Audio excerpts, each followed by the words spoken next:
So, you're thinking about starting a YouTube channel and getting monetized fast. In this video, we're not going to waste time on the basic stuff you've seen a million times, but we're diving straight into the key things that will actually help you grow on YouTube. Specifically, we'll cover how to find a profitable niche, how to find the killer video ideas, how to design high CTR thumbnails, how to use copywriting for titles, and how to write an engaging script. I also put together a full step-by-step guide that'll be super helpful for you. You'll find it in the description. And don't worry, by the end of this video, I'm not going to try to sell you some course on getting rich with YouTube. All I ask is that you leave a like for the effort and don't skip any steps, because every part is crucial if you want to grow. Step 1. Find the perfect niche. The niche you choose is like the foundation of a house. If you pick the wrong one, the whole thing will collapse. You've probably seen videos claiming you can make $10,000 a month by posting videos created in 30 minutes using ChatGPT.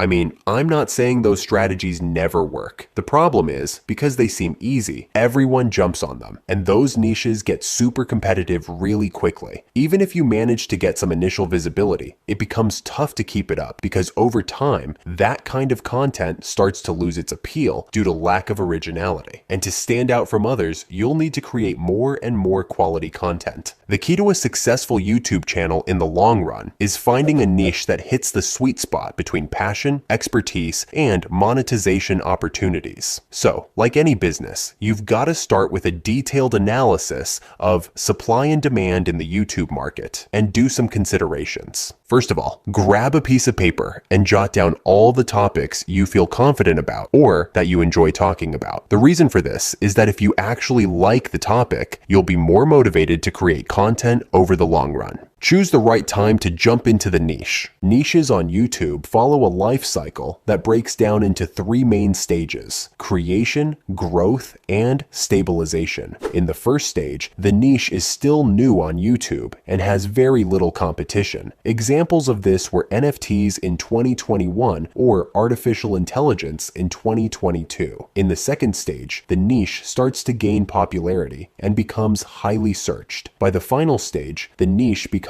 highly competitive. For example, if you notice creators with 500,000 subscribers getting an average of 5,000 views per video, it could be a sign that the niche is either too competitive or starting to lose interest. The creation phase is the hardest because there's no clear roadmap. Creators in this stage are essentially pioneers. They're experimenting with formats, topics, styles without any guarantee of traction. A niche on YouTube can be created in different ways, by combining different interests, targeting a very specific audience, or taking a successful format and reinventing it. Let me give you an example to help you understand what I mean. You've probably seen those animated videos that describe life from the perspective of an animal. This creator was one of the first to bring that format to life. But how did they get there? It's likely they were inspired by a video that went viral 7 years ago and decided to adapt it, making their own original version. By doing that, they filled a gap left by the original creator and turned that idea into a successful series. Now, even though starting a brand new niche is tough, jumping in during the growth phase can still be a smart move. A sign that a niche is growing is seeing new creators talking about that topic and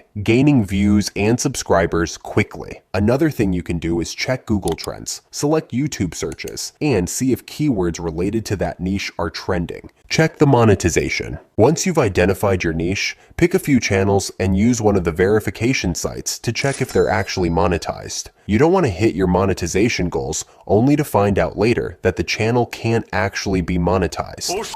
Not good. Consider the RPM. If you're here, it's probably because you want to do YouTube out of passion and, yeah, to make some money too. And when it comes to that, one of the key things you need to understand is RPM. RPM stands for how much you earn per 1,000 monetized views on your channel. Here are some estimates for RPM, and as you can see, it varies a lot depending on the niche. This means that with the same amount of views, a finance channel can make a lot more than a gaming channel. However, choosing a niche with a high RPM isn't always the best choice. Some high RPM niches tend to have a smaller audience, which means fewer overall views, compared to niches with a lower RPM but a much bigger audience. Plus, High RPM niches often require more advanced skills, well-crafted videos, professional editing, and sometimes big investments. So if you're just starting out, it might be smarter to go with simpler content. Once you gain more experience, you can decide if you want to tackle more complex and competitive niches. To save you some time, I've already done an analysis of a few niches that are performing really well right now. You'll find it in the file I created. But before jumping straight into a niche, ask yourself, who is the target that watches these videos? How much does it cost me to make a video? What's the average video length in this niche? How often do I need to post? Is the content easy to create? Once you've figured out if the niche works for you, you can move on to the next step. Step 2. Find killer ideas. A killer idea is composed of the topic, that is, the main theme of the video, the format, the way the content is presented, and the angle, which is what sets your video apart from the others out there. The more you know a topic, the better you'll be at offering a fresh perspective on what's already available. There are different ways to find these ideas. Let's start with outliers. An outlier is a video that's gotten way more views than the rest of the videos on a channel. The point of an outlier is to validate an idea you had for a video or to take inspiration for content that resonates with the audience. To find them, look for channels similar to yours that have a small following and check out which videos had a spike in views compared to the others. What you want to do is analyze why that video worked, improve on it, and make it your own style. The comments section. YouTube comments are a goldmine. A lot of times, users ask questions or show interest in topics the creator didn't cover, which is a great chance to make a video that fills in those gaps. YouTube Studio. If you go into your YouTube channel analytics and click on the trends section, YouTube gives you a tool to see what people are searching for. And as you can see, these are all potential video ideas. This lets you track the most popular searches and emerging trends in your niche. If you plug in a keyword related to your niche, you can see how interested your audience is in that topic. This helps you come up with a potential video idea. Let's take a practical example on one of my videos. Before I came up with the idea for this video, I was doing some research on YouTube and noticed there were some recent videos on how to win an argument that were outliers. I also saw, using the vidIQ tool, that even older videos on the topic were still getting views. So I decided to create a video on that topic. As for the format, I went with listing out practical strategies, and to make it even more engaging, I used a tier list to rank those strategies, making the video more fun to watch. The angle that made my video different from the rest was the fact that it focused on dominating an argument, no matter whether you're right or not, and that approach worked. You don't need to reinvent the wheel. Just find the sweet spot between what people want to see and how you present it. Step 3. Create the thumbnail. The thumbnail is one of the most important things. If no one clicks on your video, it doesn't matter how well it's edited, YouTube won't push it. The thumbnail is the first thing people see, even before the title and description. According to YouTube, the average CTR is about 6%, but that really depends on the kind of content you're putting out. Content like celebrity news usually has a higher CTR than an educational video. Anyways, I recommend aiming for 10%. If that seems ambitious, don't worry.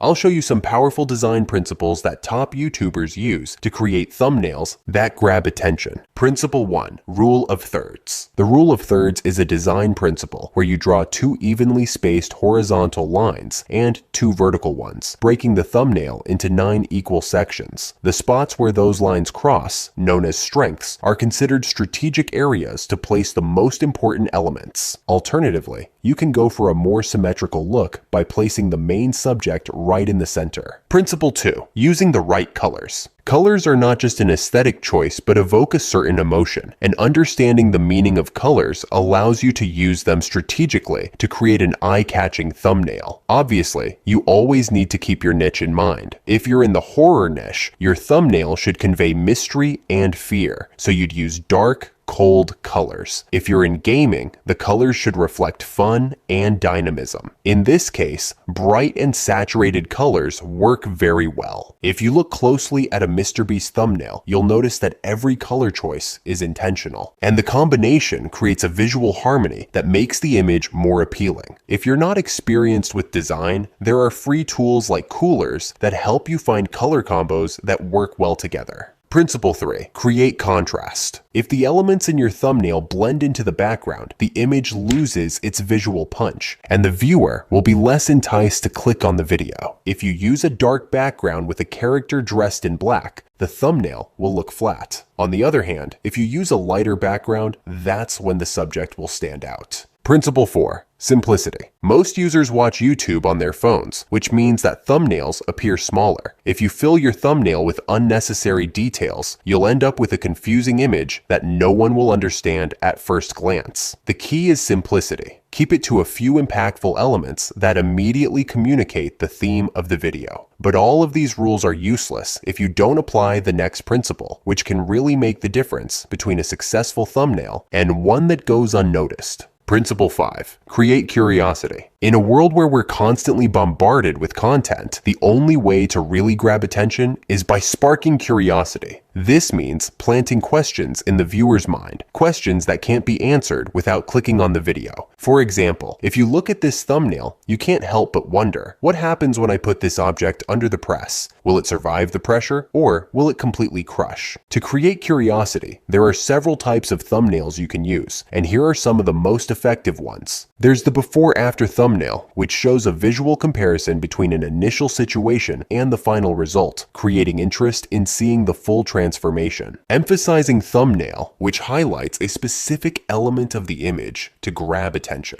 often using red circles or arrows. The question thumbnail relies on the power of questions to generate immediate curiosity. If you look at this thumbnail, for example, it shows a visibly tense girl and a question. That question acts like a powerful hook because it triggers a bunch of questions in our minds, which we can only solve by clicking. The complete analysis of the other types of thumbnails is in the file I prepared for you. Otherwise, this video would have been hours long. For creating high-quality thumbnails, Photoshop is the best choice. But if you're looking for something simpler and more intuitive, Canva is a great alternative. Step 4. How to use copywriting for titles. Copywriting is a great skill to have in a YouTuber's skill set because it plays a crucial role in captivating your audience and writing an engaging title. The title is the first thing you should focus on when creating a video on YouTube. A good title sets expectations that need to be met by the script. If the title promises something interesting, the audience will expect the video to deliver and expand on that promise. An effective title should have these 5 characteristics. It should apply to a wide range of people. It shouldn't be generic. It should spark questions in the viewer's mind, highlight a clear benefit, and avoid unnecessary words. To make a title more enticing, you can use some copywriting techniques that can drastically increase your chances of getting clicks. Let's look at some of the most powerful ones. FOMO technique. If we look at this title, it perfectly uses this technique because it creates a strong sense of regret in the viewer for not having learned that information sooner. This pushes them to want to watch the video to avoid making the same mistake. Polarization. Polarization is all about expressing an opinion that goes against the popular view. When using this strategy, you provoke a reaction, whether it's agreement or disagreement, but in both cases, people will feel compelled to react. Use numbers. Numbers give a sense of precision and are automatically associated with facts. A title with a number communicates clarity because the viewer knows what to expect and to what extent. That's why titles like 5 Habits That Changed My Life or How to Get Ahead of 99% of People work so well. Powerful words. Power words are emotionally charged words that act as psychological triggers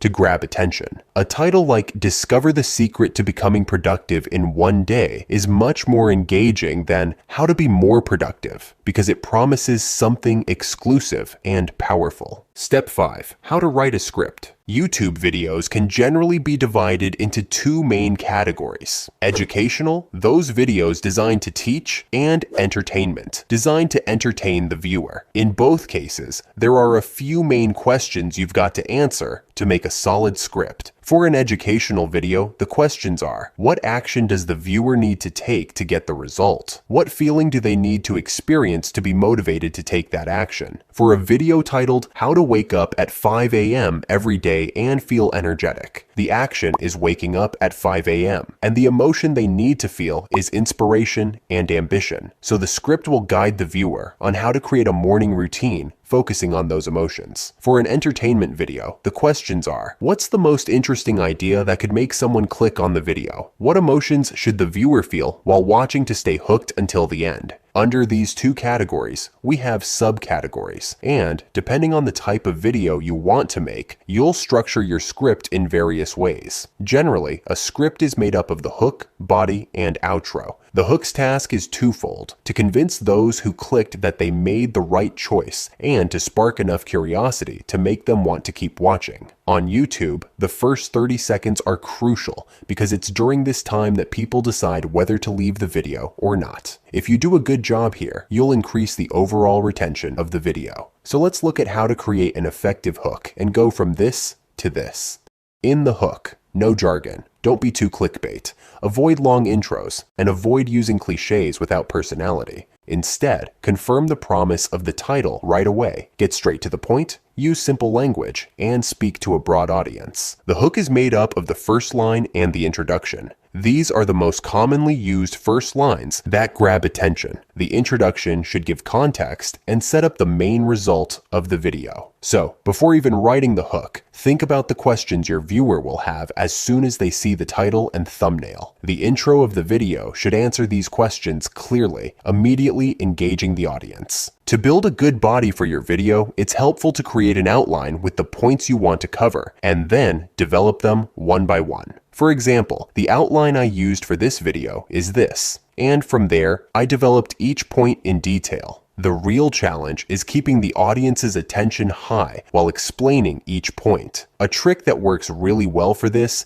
is using open loops. Basically, instead of moving flatly from one point to another, you create small transitions that spark curiosity, making each step seem even more important than the last. If you pay attention, I even used an open loop earlier. The outro is the conclusion of the video and should be seen as a strategic part. Don't just say thanks for watching, but a good idea is to direct the audience to another video they might enjoy, which increases the channel's watch time. The YouTube algorithm loves that. If you really want to take your channel to the next level, get ready to put in the right time and effort. We're not talking about a quick fix or a secret trick that will make you rich overnight. But if you're willing to learn, test, and constantly improve, then YouTube can become one of the most powerful platforms to build a solid business.